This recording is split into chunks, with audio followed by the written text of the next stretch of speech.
Mr. Gorbachev, tear down this wall. We maintain the peace through our strength. Weakness only invites aggression. Trust but verify.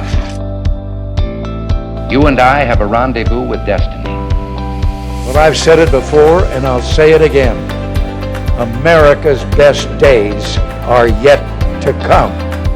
This is Reaganism, a podcast dedicated to exploring where the Reagan movement lives today. I'm Roger Zach. I'm your host, director of the Ronald Reagan Institute in Washington, D.C. On this episode of Reaganism, we are joined by Katherine Boyle, a general partner at Andreesen Horowitz, focused on investing in American dynamism. Prior to working in the venture capital industry, Katherine was a reporter for the Washington Post. Roger and Katherine discussed the challenges that innovative defense technology companies face when working with the Pentagon and about the differences between Silicon Valley and Washington, D.C. Katherine Boyle, welcome to the show. Thanks so much for having me. It's great to be here. Well, we're thrilled for you to join us. Of course, you're known as a venture capitalist with the very prestigious and well-known venture capital firm, Andreesen Horowitz.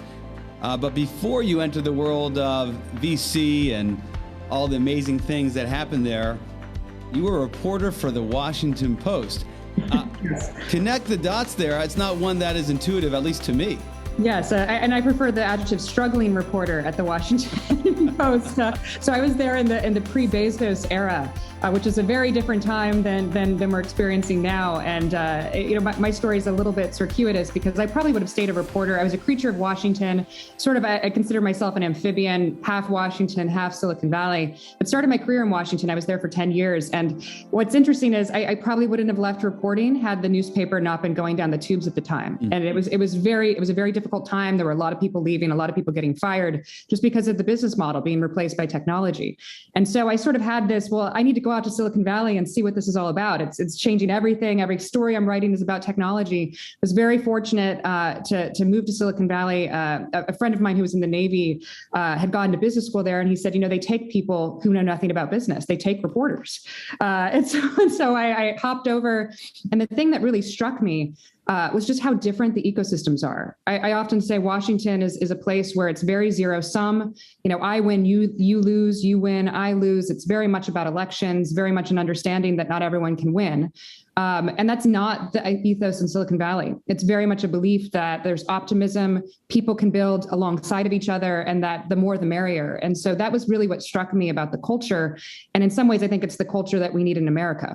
Well, you wrote a really interesting piece on that, which we'll get to, I expect, later on in this discussion. But we're not going to let you exit your bio so quickly.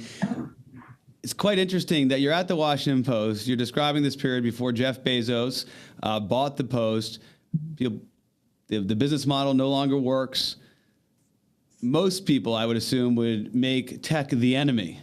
And that reporter who truly knows how to use the pen and turn it into a sword would probably go ahead and just write off or attack the tech world. But you did not do that. You actually confronted the enemy and joined. Did you actually have the bias that I just characterized, or did you kind of understand during that time what was going on? You're like, hey, I'm working for an industry that may be the dinosaur.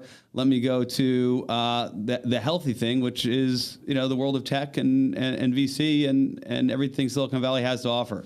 Yeah, no, it's interesting. I mean, when I was at the Post and, starving reporter, I probably did have that bias. And I empathize with it. It's very hard to see industries rise and fail. I think the thing that I approached Silicon Valley with was true curiosity. I mean, at the time I described it as, this is the biggest story of my lifetime, and I'm not there. And any good reporter would say, okay, the biggest story is happening in this ecosystem. I don't understand it. Let me go understand it. And how can I get to the story as quickly as possible? And so that was my motivation. I figured if something like this is happening, if everything is moving towards tech, I need to be there and I need to understand it. And then I can make a judgment about it when I'm really acquainted with it versus in Washington, sort of looking at it from the sidelines. How much does that help you as a venture capitalist? Because as a reporter, you naturally need to understand and connect the dots and explain what's going on. I imagine your colleagues are more focused on, the narrow set of investments that they're looking at, Or perhaps not. Is the mindset of a Washington Post reporter and a venture capitalist or successful venture capitalist actually not too far apart? I mean, I know there's always the storytelling is a big part of what it takes to succeed, Theranos aside. How much of it, the skill set of the reporter does complement life as a venture capitalist? Yeah, no, I often make the joke that they're the same job, except at the end of a venture capitalist or of a reporter's job, you write the story, a VC writes the check. I mean, it's very similar in terms of how you get to conviction or how you think about what you're going to write about.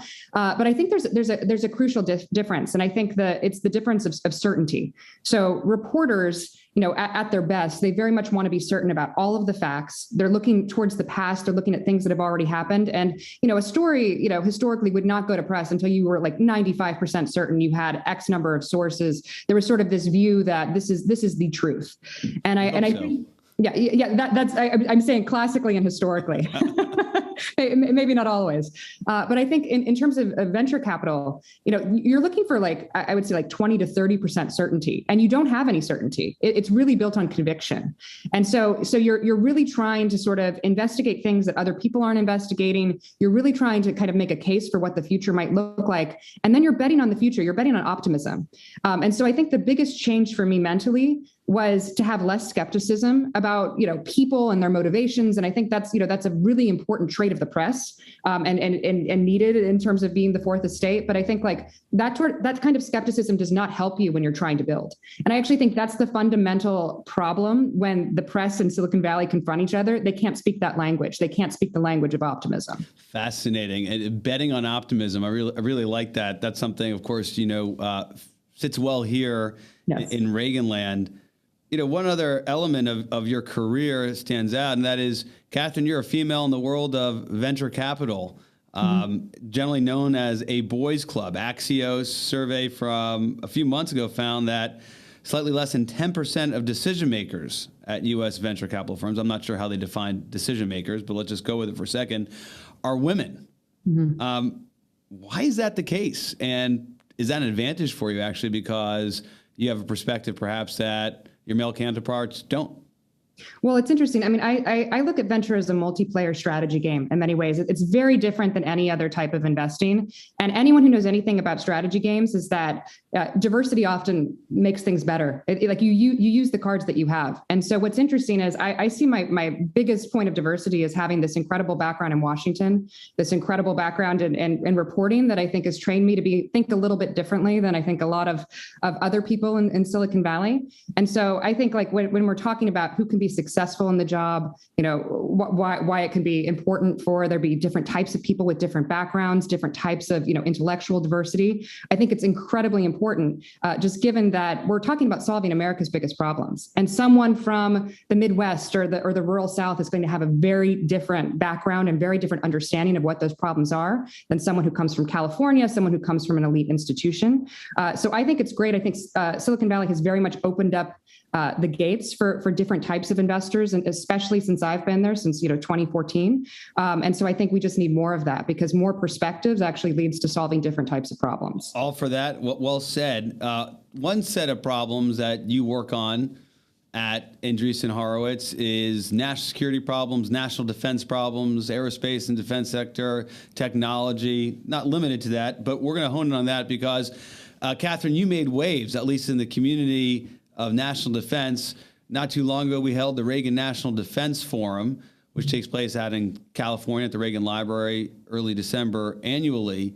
And ahead of that, you had a tweet storm, variety of tweets explaining why you thought the window of opportunity for venture capital to essentially help and invest in national defense was closing. I think you said something to the effect, here we go. After 5 years of DoD saying we want to work with the best startups, we have at most 2 years before founders walk away and private capital dries up. Katherine, why so pessimistic? Yeah, no, we spent some time talking about optimism, and now I'm giving sort of the hard reality of how venture capital works. It's like we're optimistic until we become pessimists. What's interesting, I think, about what's happened, the greatest shift that I saw in Silicon Valley to talk about shifts and cultural changes was actually the way that Silicon Valley views working with government. When I arrived in Silicon Valley, 7-8 years ago, you had to be crazy to say you wanted to build a government company. I mean, there were no examples aside from SpaceX, which even at the time wasn't as big as it is now. I mean, there were just few examples of any venture-backed company working with government, solely working with government, and doing well and sort of being able to make that sale in a way that, say, the Raytheons and the Lockheed Martins of the world can. And so there was a massive amount of pessimism around the market. And that shifted. I think a lot of it had to do with, Secretary of Defense or then Secretary of Defense Ash Carter talking about the DIUX initiative. Really, it was that's the Defense Innovation Unit, this kind of outpost for the Pentagon in the heart of Silicon Valley and other innovation hubs across the country. Yes, I think there was, and I actually do think it came from the DoD. There was an incredible realization that China has this amazing thing called authoritarianism, which makes them allowed to work with any company that they want in the country, and that we actually have a problem in that we have a beautiful capitalist system, but we have to buy from the best companies. And we are not set up with a procurement system that was, built in the mid 20th century to acquire software and to acquire artificial intelligence. And I think that was a realization that came from the DoD. And there was an active push to learn how to work with this kind of weird place called Silicon Valley that had really been ignoring government for many years. And so that shift has been extraordinary. I have watched so many companies, and not only on the case of investors saying we're going to put real capital behind these companies that are selling to the DoD. The number of founders that come to me and say, I want to build for defense. I mean, it is incredible. Young people coming out of the best universities in America saying, I want to build a defense company. You would have never heard that 5 years ago.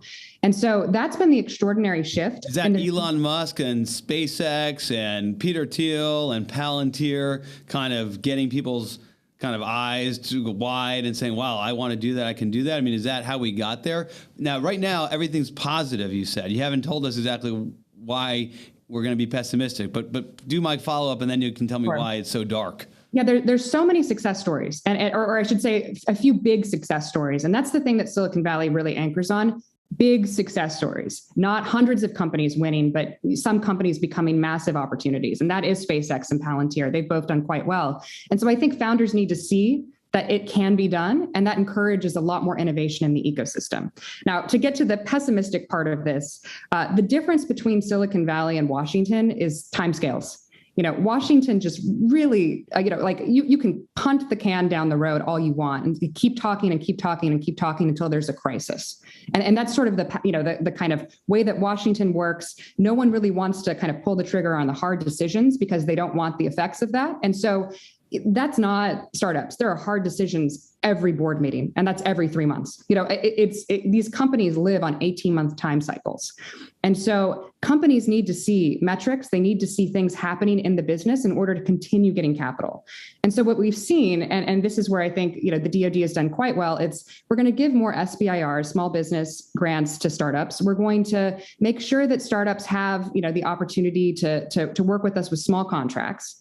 But what we haven't seen are real contracts, production contracts. And the thing that I think investors have woken up to is all of these different strategic initiatives coming out of the DoD that looked really good on paper, a couple $1 million in revenue. It looks like people are excited. It looks like you have advocates in Washington.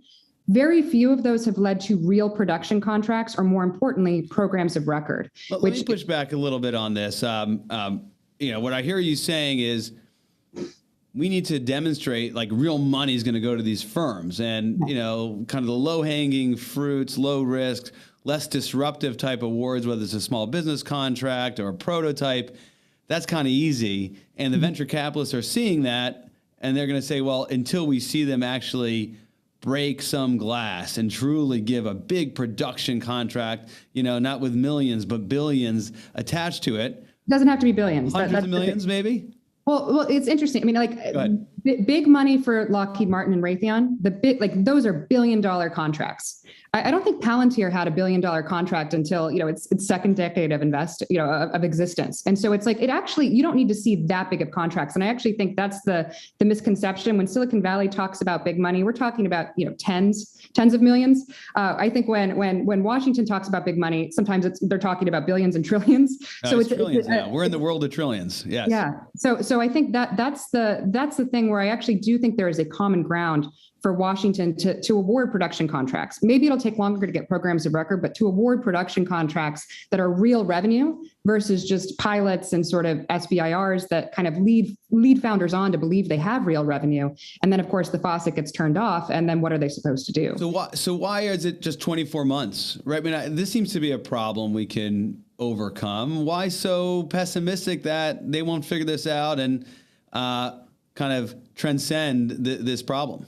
Well, so I think it's possible. No, I'm not. I think there are solutions. At the bottom of my tweet storm, I did have some solutions, but I think there needs to be sort of a dire wake up call. That talk about those solutions.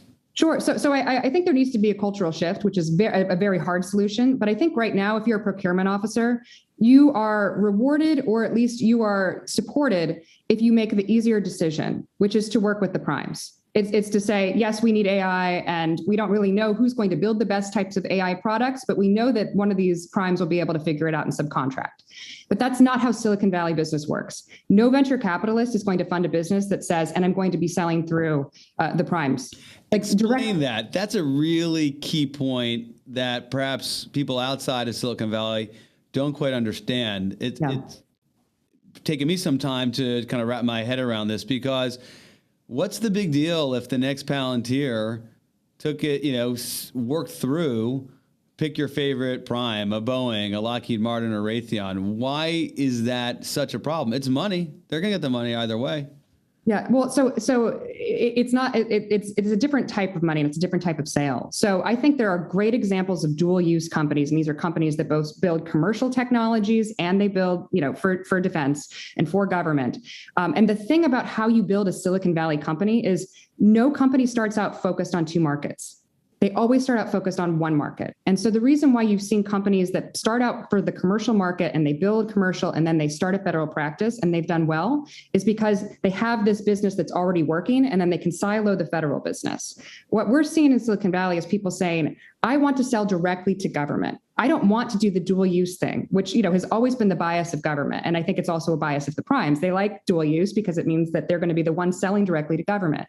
The founders that want to build for defense purposes, they want to be working directly with the DoD from day one. And that's how they're recruiting engineers. Those are the type, they want to solve America's hardest problems. They want to solve problems for the DoD.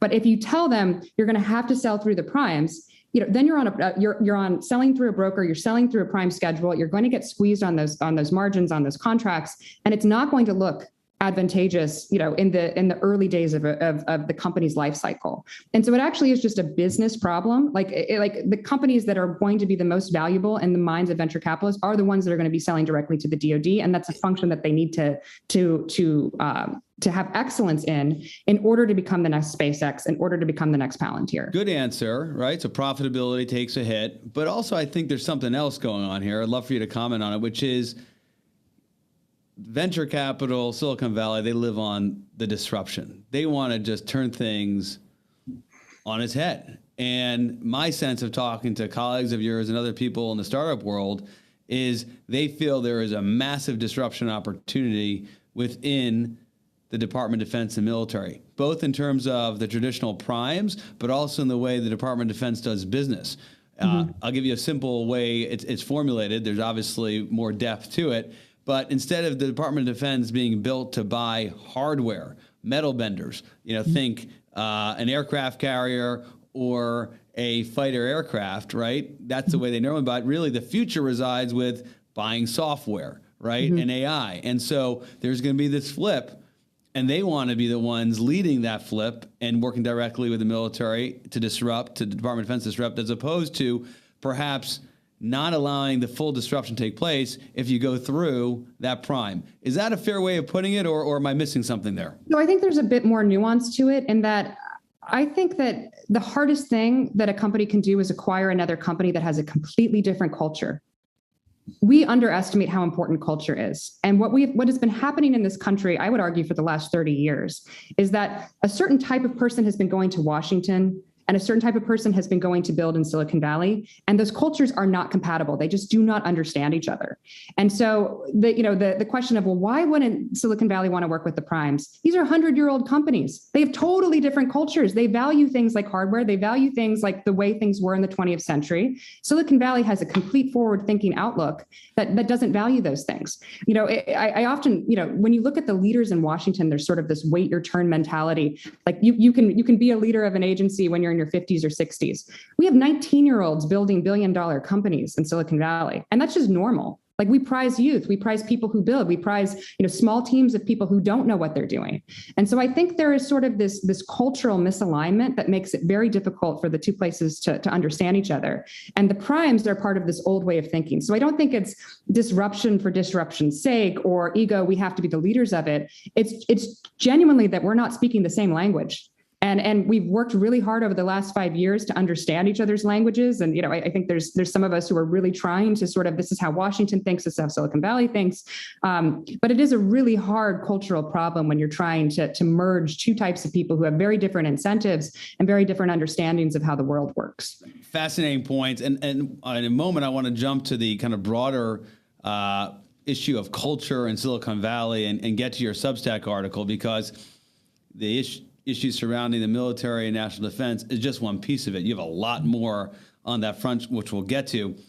But at the Reagan National Defense Forum, after your tweet storm, Katherine, the Secretary of Defense addressed the national defense community, addressed the country from the Reagan Library. And a big chunk of his speech was devoted to exactly, in my view, the set of issues you pointed to. Mm-hmm. Secretary Austin wasn't aware, perhaps, that there was a 24-month window, but there certainly was a sense of urgency that we, that is the military, the country, really needed to bring in this innovation, to leverage startups, the community that you invest in, Katherine. And he pointed all about this valley of death, which is the euphemism or the term that's used for companies getting perhaps these small business contracts, prototype contracts of the kind you're talking about before, but not actually getting to production contracts. Yeah. When you heard the Secretary of Defense speak, Katherine, and talk about the Valley of Death, did that make you more comfortable, or is this just Washington rhetoric without anything behind it? So I am an optimist at heart. So I will say that I'm hopeful that we can find a solution to this. I think it's important that there is a recognition. I think there's never, it is a genuine recognition on both sides that China has this structural advantage that they know they have, and that we have a business and procurement problem. It's not that we don't have the best technologies. It's not that we don't have the most talented military in the world. It's this cultural and procurement problem. And so I think isolating the problem and the fact that the secretary spoke about it so publicly, I think that's an extraordinary first step. I think it's probably the most important thing we can do is just acknowledge the problem, because then we can try to find solutions. I think reading the coverage of it, and I think there was a lot of great coverage. One of the things that a lot of people pointed out is that 2,500 grants have been given in the last year to startups, or in the last few years to startups. And that's something where I think there's just a misunderstanding of how startups work. There are not 2,500 amazing technology companies. We don't have, 2,500. That's probably the biggest portfolio of technology companies, bigger than any venture capitalist portfolio. And the thing that I think Washington sometimes misunderstands is that, like, Silicon Valley believes in power laws. There's a reason why there's only one SpaceX. There's a reason why there's only one Palantir, and it's because talent begets talent. Contracts beget contracts. The scale oftentimes makes a company stronger, especially when we're talking about software and AI. And so the thing that I think a lot of the venture capitalists are arguing is we don't need to see every startup get through the valley of death. In fact, it's actually good if startups fail fast. And if we can isolate the ones that aren't going to work and pick the ones that are going to win. What we need to see is more than right now we have a few companies that are doing quite well. And if you point to SpaceX, if you point to Palantir, those companies have billionaire co-founders. And they will say that is part of the reason why they did so well, is because they had a capital backstop when they were going through the hard years. And I think we need to see some normal companies, some companies built by first-time founders or founders that don't necessarily have that sort of capital backstop, being able to get through that valley of death, getting the procurement contract or the production contracts, and then moving to program of record. And the minute that investors see that, and I do think that they need to see that in the next, it was more like we need to see that in the next 2 years. We're not going to wait 10 years to see that. You will see more and more capital pouring into the sector because the DoD is showing that it very much wants to work with the startup community. Interesting. So we need picking winners and losers here. Yeah, which is not what the government. Everybody. And that's not what the government likes doing. I mean, that's absolutely. Sort of. I mean, the years of the year mark, just taking care of everybody, spreading it around, is not the type of thing that gets venture capitalists like you motivated. You hit on China a little bit. I'm trying not to take the bait, but I will just for a couple of minutes, and then we're going to zoom out and talk about some of your points related to culture. Explain to me what you mean when you say China has the kind of structural advantage. And I get what you're saying. Autocratic regime, they can deploy a huge amount of resources and they're not constrained, and they can pick winners and losers. Mm-hmm. At the same time, this is what I'd love for you to respond to, they can make very bad decisions, and they're very insular. This is the mindset of one person in President Xi, or a Politburo around him. It's not the free market, and ultimately, people, my view and others, is that it's going to be their undoing, not their advantage. Katherine, respond to that as it relates to the point you made earlier, that this is actually China's advantage here.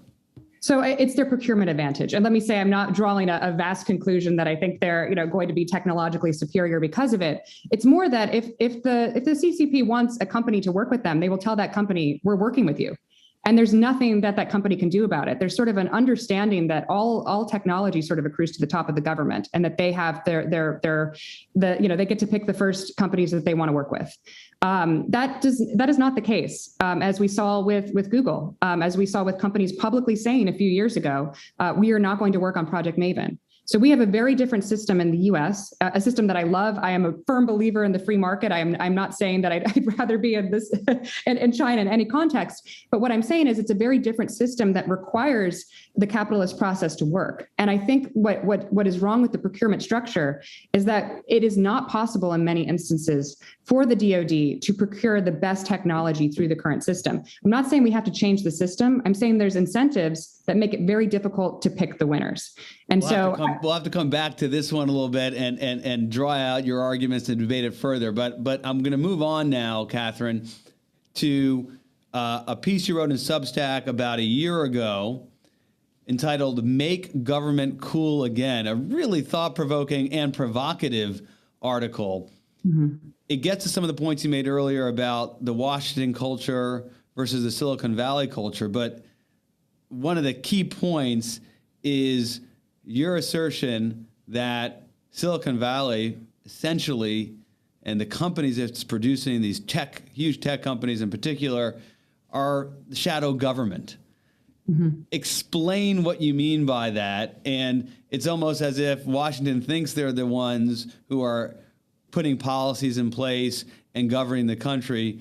But when you peel the onion, again, my words, not yours, it's actually a bunch of tech companies and the Silicon Valley world that's doing it. And you say that explains why young people are going there rather than to government to work. So unpack that a bit and correct anything I said incorrectly in summary. Yeah. So I think we should come back to why the young people are going to Silicon Valley, because I think that's an important point about talent that is really at the crux of this piece. But in terms of what a shadow capital is, there's been shadow capitals, throughout history where, there's examples of something like the United Fruit Company, where it's like it was actually being run out of Louisiana, but all of Central America was being run by a private company versus the weak governments that existed. I love that, the way you explained the origin of the Banana Republic through this story. Yeah, and so this is not new. Companies oftentimes have more power in terms of providing civic functions to citizens around the world. But what I think is interesting about Silicon Valley is just how much power has accrued in terms of doing these unique civic functions. So I refer to it as a shadow capital because it's something where, if you point to examples of private security or even sort of just the more traditional aerospace and defense, a lot of the most interesting things that have happened in aerospace have happened because private companies are working with government and pushing things forward. It's not coming from the R&D community in Washington. It's coming from people like Elon Musk. And I think that's going to be broadly acceptable across a variety of civic functions. We already see it in public safety, as we're seeing, a lot of examples around cities in America where they just can't find police officers and police forces are declining. You're seeing companies build technology that actually solves crime. One of the companies in the Andreesen portfolio that I'm most excited about is a company called Flock Safety. And it's a company based... Again, it's called what? Flock Safety. And it's a company based in Atlanta. That builds a small camera that initially and still works with HOAs, but is ultimately working with police departments around the country to solve Amber Alerts. Because if you can have cameras, cheap cameras on various parts of a community, and someone, unfortunately in a horrific situation steals a baby in a car, you can actually follow that car across the community and be able to find children who vanished. And so they have extraordinary examples of how they've helped police departments through very simple, cheap, off-the-shelf technology solve the most horrific crimes. And so I think there's really great examples of allowing technologists to work with government. And I think this was actually the important part of the piece, because I think when I use the term shadow capital, people get scared. And what I actually mean by it is there's a lot of technology that can solve the most important functions of government, but government is going to have to learn to work with Silicon Valley and vice versa.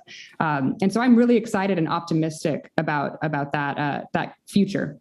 When reading the piece, it almost suggests to me that this is a problem. That somehow the system isn't working the way it should. That is, our republic is not working the way it should if you have Silicon Valley carrying out these civic functions. Yeah. And, to me, at least with a Reagan-esque outlook, other than the core constitutional functions given to the federal government, the outlook is we rather the free enterprise, free market, deliver these technologies and know-how, and that's for the good of society. So did I misunderstand that? No, so I don't see it as a problem at all. I see it as a reality. And going back to the cultural point, the reason why I think it's a reality is because I think something greatly shifted about our country in 1973. A lot of people will point to various examples of what happened in the 70s to completely change our country. I think the biggest shift was the revocation of the draft. And what it did was, before 1973, everyone had to serve their country, or every, able-bodied male had to serve their country. And now I think there's been a shift where if you are of a certain class, if you go to a certain university, the people who went to Princeton and Yale in the 1940s and 50s built our intelligence apparatus. And now those people go to work on Wall Street, or they go to a tech company. And so there's been a bifurcation of talent in America where the people living on the coast, the people fortunate enough to get into the best universities, are told that they should go into finance or go into some sort of private sector job. And the people who don't have that opportunity don't get those opportunities. And so what I think is a big cultural shift is that talent has accrued to the Silicon Valley opportunity. And if we don't figure out a way for Washington to work with the people who are building in a totally different way, who have a totally different vision of the future, we're going to have two very different capitals and two very different Americas.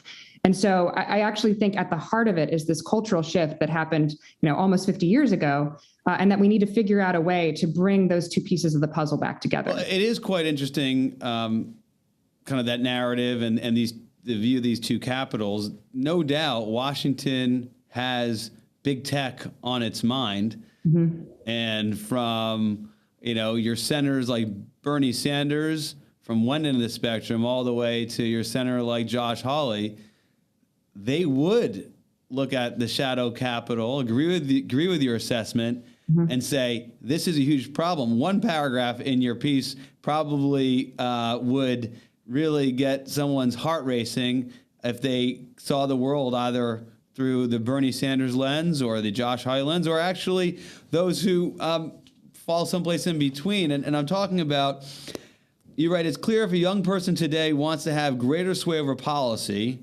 one should move to Silicon Valley, something you've just shared with us, and build a company to compete with government.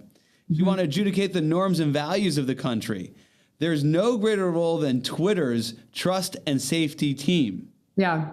And it's hard to argue a young person could have more sway in Washington as a congressional aide than a product manager with really, really good intentions. You must have relished writing that piece of the article. You knew you were just gonna, the fireworks were going off. Is it giving you heartburn? Is it giving you heartburn? Yes. No. Well, I mean, it really, to me, explains why so many in Washington are concerned, because they would share your assessment and say, this is a big problem. As you note in your article, those people at Twitter are not elected. Yes. Yeah. No. And I would actually make a distinction between, you said something interesting, which is big tech.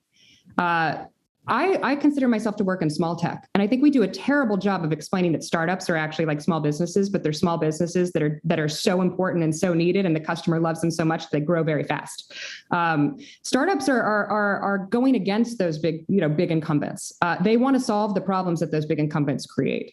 So it's interesting. I would make a distinction between the companies that are moderating the public square, which, of course, that's a First Amendment issue that's very different than the companies like Flock Safety or Anduril that are supporting the government and its important needs and can in some ways, do that better than sort of legacy companies and companies that can't provide the software, can't provide the AI that's needed for the 21st century. That's a strong distinction. And, from the outlook that certainly conservatives have, they don't bemoan that the technologist has gone to the private sector and now is focused on delivering that to government. And they would agree government's got to get out of its own way and learn to integrate and adopt that know-how. That's kind of the free market and our system working at its best if it can do it.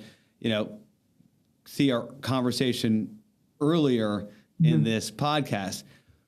Where government should be, though, right, is the regulator at some level of those bigger companies that are actually have the power you describe. They are working for, quote unquote, public safety at Twitter. No. And government needs to come in and say, hey, that is beyond the pale, beyond, the scope of what a private entity should do. That is actually a core function of government now you've waded into, and you shall be subject to our laws, our regulations, and our oversight. Yeah. In that respect, the shadow capital is a problem. Well, it's interesting because the example that you're using and that I wrote about is the First Amendment issue. Yes, and that is one part of what happens when technology becomes very, very big. But we've always had a very strong private defense base. We've always had, examples of companies that want to work with government, that support government, and that has never, it's not the same thing as, as regulating the public square. So I agree with you. I think most people are comfortable with this idea of, there are certain values and freedoms in America, like the First Amendment, that we all agree and uphold, and that's something where I'm excited about the debate that's happening in terms of there shouldn't be any one, trust and safety official at Twitter who just is allowed to click a button and we don't know why. That's, it's become somewhat of a joke on Twitter that people will just be disappeared and we have no clue why that's happened, including a sitting president. But on the flip side of that, I think it is imperative that some of these companies are able to solve these problems that you're not going to have the government solving. There's not, an engineering class that is working in the public sector that's going to be able to build these companies from scratch and be able to support the needs of citizens. And so I think there's a distinction there, but it's a point well taken that I think it does give some senators heartburn to look at the example of the trust and safety official at Twitter. Let's have one more kind of discussion point around this article, and then we'll go to our lightning round. Your article is entitled "Make Government Cool Again." It suggests not only should the know-how of the tech world have an opportunity to enter, penetrate, contribute federal government. In your portfolio, you're looking at national defense, security, public safety. It also suggests something that government has to do, they don't have the right people. Any thoughts, Katherine, on what needs to happen so the mindset, that culture that you were talking about earlier, changes? Is it a function of acquisition law, regulation? Is it leadership? Obviously, rhetoric isn't enough based on our earlier conversation. What has to happen to truly make government cool again? Yeah. So I think the cultural shift and the understanding that Silicon Valley is a builder culture and Washington is never going to be a builder culture, I think people just have to come to terms with that, because there's been a lot of experiments of, well, let's bring Silicon Valley into our world, and the chaos that it causes, it's not actually useful. I think there needs to be a recognition that the people who want to build will always build, and that it's okay to allow them to do the things that they are great at, which is to build for the biggest problems in America. At Andreesen Horowitz, we're launching a platform that we're titling American Dynamism, because we believe that Silicon Valley and we believe that companies, particularly startups, can solve America's biggest problems and the problems that are like core national interest. And so I think there just needs to be more of an understanding that Silicon Valley is on the side of America and is on the side of fixing these problems, and that they're not completely the enemy, even if there are examples of bad actors or are examples of big companies not wanting to work with DoD. There's so many counterexamples to that of people who want to solve the biggest problems. So that's one cultural shift that I think needs to happen. One follow-up on that. Can you accomplish the goals of Andreesen Horowitz's American Dynamism with government operating and the people you have in government today? Or is that, even no matter how much you get your entrepreneurs and founders to come up with great solutions, at the end of the day, they can't do it on their own. It's going to have some change in Washington. This is the upshot of reading your article, I would think. So I am optimistic. Optimism is prized in Silicon Valley. So I'm optimistic that the problems that we are facing are so crucial that the next decade of innovation is going to be well received by Washington, and that citizens are going to demand it. When you look at sort of a DoD procurement officer, I think, and I have tremendous empathy for people who are working in the bureaucracy, who understand that the consumer technology that they use in their day-to-day lives is so much better than the technology that they are allowed to use for their work. And I think that is the next frontier of investing in technologies, that a lot of the technologies that exist in our personal lives are ultimately going to enter government and make it more efficient. So I am very optimistic about that. I do think we're also on the precipice of a dramatic shift in Washington, and that the people who are in Washington, I mean, we're in some ways, we are governed by a gerontocracy. These people remember life before the internet. And not only do they remember it, but the vast majority of their life was spent without the internet. And so what I am very focused on is we need young people who are digitally native to go into government and to recognize that technology is not the enemy, that it's an accelerant, that it is an integral part of our daily lives, and that it has to be used by government in order to solve these civic problems. So I'm optimistic. I'm hopeful. I think we're going to see an incredible class of young people running for office, and ultimately, in the next 10 years, they will be the leadership in Washington. But we need to make sure that some of those people are builders and that they're sympathetic to the message of building for important problems. Interesting. So it's not about left or right, red or blue. It's about whether you were a product of the age of the internet and the digital age, or did you have the meaningful experiences in life prior to that world? That's an interesting way to look at that, Katherine. And do you believe in building? Do you believe in progress? Do you believe in growth? I think, one of the things that used to be sort of understood is that America is an exceptional country and that we should build for it, that we should continue growing. And that was a widespread philosophy that didn't need to be red or blue. It was very much just a belief of the vast majority of Americans. I think in some cases we have lost that. But I think there is a young generation that believes that deeply. A lot of them come to Silicon Valley to build, and I think that the fruits of their successes are going to lead more and more young people to believe that America's days are ahead of us. Best days are ahead. I love it. You're channeling some Reagan right now, so you're anticipating the lightning round. Yes, I am. All right, but you talk about they come to Silicon Valley, but increasingly we read about people leaving Silicon Valley and they go to places like Texas or Florida or elsewhere. So I'm just assuming that when you talk about Silicon Valley, it's less a geographic spot, it's sitting there in California, but more of a mindset and a culture. It is. And you took the words out of my mouth, because I'm sitting in Miami right now. I think the promise of technology is that it will touch all 50 states and touch the world. And that's exactly what it is doing. And I think if there's any gift from the experience we've had in COVID, there was a widespread belief in 2019, early 2020, that you had to build in an ecosystem and you had to build in Silicon Valley, maybe New York City. That has completely changed. And I think when you see the number of extraordinary companies that are being built in Atlanta, Austin, Utah, Chicago, all over the country, and increasingly in towns where there wasn't a startup ecosystem 5 years ago, we're going to see innovation for America just explode. And that's what we're great. excited The geographical distribution across the country has got to be good for the technology, because that's where we started. You want to have that diversity, but even more importantly, it's going to be good for the country as well. Katherine, let's jump to our lightning round. Wonderful conversation. This is where we ask our guests to give us their favorite Reagan book, their favorite Reagan speech, or favorite Reagan quote. You can give us all three, two, or just one. What do you have for us? Yeah, so the last time I was at the library for RNDF, I was struck by, and I can't remember which room it was in, but the quote from the 92, I think it was the 92 convention. And of course, this is something Reagan said many times, but America's best days are yet to come. Our proudest moments are yet to be. Our most glorious achievements are just ahead. And I think this is really the thesis of American dynamism.